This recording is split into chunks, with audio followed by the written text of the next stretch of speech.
मेरे प्यारे बच्चों, आज मैं आप लोग को बता दूं कि कल क्लास 10th का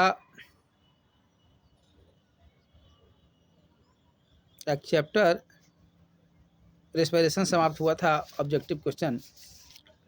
और मैं आप लोग को बता देना चाहता हूं, रेस्पिरेशन में मैंने श्वसन में दीर्घ उत्तरीय क्वेश्चन 2-3 इम्पॉर्टेंट है, जिसको मैं बता दे रहा हूं। आप लोग उसको लिख लेंगे और समझ में नहीं आएगी, दिक्कत होगी तो फिर हमको आप लोग बताएंगे। जैसे पहला क्वेश्चन है कि अवायवीय एवं वायवीय श्वसन के विभेदों में अंतर स्पष्ट करें। अवायवीय तथा वायवीय श्वसन के विभेदों में अंतर स्पष्ट करें। दूसरा क्वेश्चन है आपका, मनुष्य में श्वसन क्रिया का वर्णन करें। तो श्वसन क्रिया का वर्णन यदि करने की जहाँ तक बात आएगी आपको, तो श्वसनांग का चित्र भी बना देंगे आप लोग, इसलिए कि क्वेश्चन दीर्घ उत्तरीय का है। फिगर में साइंस में नंबर ज़्यादा मिलता है, याद कीजिएगा आप लोग। बहुत अच्छा कमेंट्स आप लोग कर देते हैं, लिख देते हैं तो ठीक है, लेकिन आप लोग ये ध्यान रखेंगे कि फिगर के साथ यदि आप कोई प्रश्न का उत्तर देते हैं तो ऑटोमेटिक वो नंबर हाई रेशियो में पहुंच जाता है, इसलिए आप लोग फिगर भी ज़रूर बना लेंगे। और इसके बाद नेक्स्ट क्वेश्चन है आपका, अंतर में दो होता है, पूछता है वायवीय और अवायवीय में अंतर स्पष्ट करें। और दूसरा होता है कि श्वसन एवं श्वासोच्छ्वास के बीच क्या संबंध है, क्या विभेद है। श्वसन और श्वासोच्छ्वास के बीच क्या विभेद है। और फिर एक क्वेश्चन इसमें इम्पोर्टेंट लगता है कि कोशिकीय श्वसन का वर्णन करें। कोशिकीय, हालांकि पूछता नहीं है कोशिकीय श्वसन का वर्णन करें, लेकिन आप लोग इसको भी रख लेंगे। हो सकता है कि प्रत्येक दिन क्वेश्चन चेंज हो रही है, दो पाली में एग्जाम हो रही है, इसके चलते हो सकता है कि इससे क्वेश्चन और पूछ ले। और दीर्घ उत्तरीय के अलावा लघु उत्तरीय में भी कुछ क्वेश्चन इंपॉर्टेंट है, क्योंकि आप लोग इसको लिख लेंगे कॉपी पर निकाल के और उसका आंसर आप लोग बना लेंगे। नहीं बनेगा तो फिर मेरे पास डाल देंगे कमेंट्स में, मैं बता दूंगा। जैसे लघु उत्तरीय में लघु उत्तरीय क्वेश्चन में जैसे पहला क्वेश्चन आता है आपका, श्वसन से आप क्या समझते हैं, या श्वसन का परिभाषा दें। दोनों एक ही तरह के क्वेश्चन है।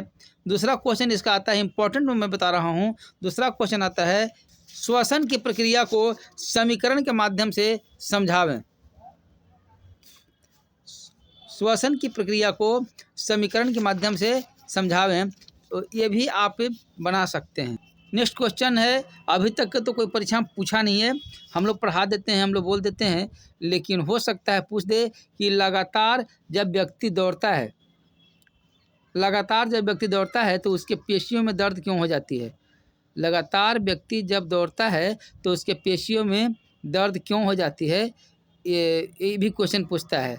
तो आपको कल भी हम बताए थे कि लैक्टिक एसिड जमा हो जाता है, ऑक्सीजन के अभाव में लैक्टिक एसिड का निर्माण हो जाता है पेशियों में, और जिसके कारण जो है शरीर में क्रैम्पिंग होता है, दर्द का महसूस होता है, दर्द का एहसास होता है।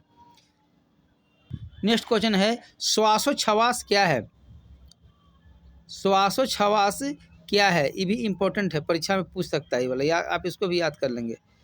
ठीक है, ये आपका श्वसन से ऑब्जेक्टिव लघु उत्तरीय और दीर्घ उत्तरीय प्रश्न रहे आपको।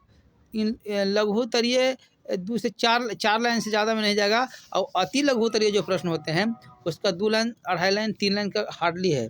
देख लेंगे जैसा जवाब आप जितना लाइन में लिखें वो आप पर डिपेंड करता है, लेकिन ये सब क्वेश्चन का जवाब विशेष विस्तार से नहीं देना है, लघु उत्तरीय और अति लघु उत्तरीय का। ठीक है, आएगा कोशिकीय ईंधन से आप क्या समझते हैं, या कोशिकीय ईंधन क्या है। तो इसको भी आप जवाब बना लेंगे और परीक्षा के लिए इसको रखेंगे। ठीक है, क्वेश्चन और आपको पूछ सकता है, फेफड़ों द्वारा श्वसन किन 2 क्रियाओं से पूर्ण होता है। फेफड़ों द्वारा श्वसन किस 2 क्रियाओं से पूर्ण होता है, इसका भी जवाब आप लोग ढूंढ लेंगे। कोशिकीय ईंधन किसे कहते हैं आपने लिख ही लिया, और फिर एक वो स्पेशली पूछ सकता है कि अवायवीय श्वसन किसे कहते हैं? हाँ, अवायवीय श्वसन किसे कहते हैं? चलिए तो ठीक है, आज मैं बोला था कि आज के दिन में माने आज के दिन के बारे में बोला था कि क्लास लैब नहीं चल सकती है, इसलिए कि समय अभाव है। तो चलिए ठीक है, मैं आपको डाल दे रहा हूँ, तब तक आप लोग इतना काम करेंगे और फिर मैं पुनः समय 7 बजे से कल उपस्थित रहेंगे। थैंक यू वेरी मच, धन्यवाद।